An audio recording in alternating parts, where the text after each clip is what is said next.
Moskva vilayətinin Balaşixa şəhərində baş verən partlayış nəticəsində general-leytenant Yaroslav Moskalik ölüb. Bu barədə Rusiya İstintaq Komitəsi məlumat yayıb. Komitə generalın ölümü ilə nəticələnən hadisəni qətl kimi təsvir edib. Hadisənin əvvəlcə qaz silindirinin partlaması nəticəsində baş verdiyi güman edilsə də, sonra bu fakt təsdiqini tapmayıb. Partlayıcı qurğunun 300 qramdan çox dinamit gücündə olduğu bildirilib. Məlum olub ki, hadisə avtomobildəki partlayıcı qurğunun işə düşməsi nəticəsində baş verib.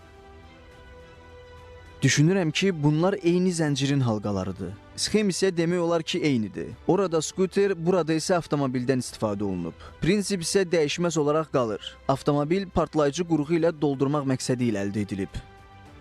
Qeyd edək ki, General Moskalikin çalışdığı baş idarə ilk növbədə Ukraynada hərbi əməliyyatların aparılmasında xüsusi çəkiyə malikdir. Generalın özünün də döyüş əməliyyatlarının planlaşdırılmasında iştirak etdiyi bildirilir. Bu səbəbdən ehtimal olunur ki, terror aktının arxasında Ukrayna xüsusi xidmət orqanları dayanır. Geri gəlmişkən, hadisənin baş verməsi ilə bağlı bir sıra maraqlı məqamlar da üzə çıxıb. Məlumata görə hadisə avtomobil içərisinə yerləşdirilən əldə qayırma partlayıcı qurğu vasitəsi ilə törədilib.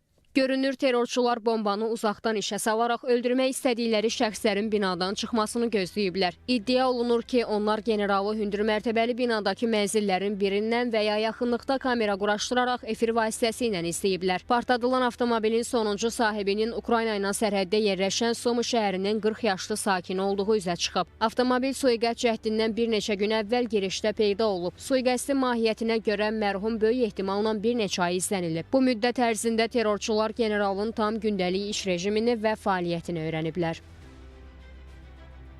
Generalın önəmli fiqurlardan biri olduğu məlumdur. Hadisənin arxasında bəzi səbəblər də dayana bilər. Məsələn, bunu Ukrayna xüsusi xidmət orqanlarının həyata keçirməsi variantını istisna edə bilmərik. Hələ dəqiq məlumat yoxdur. Hadisə yeni baş verdiyi üçün konkret fikir bildirmək çətindir.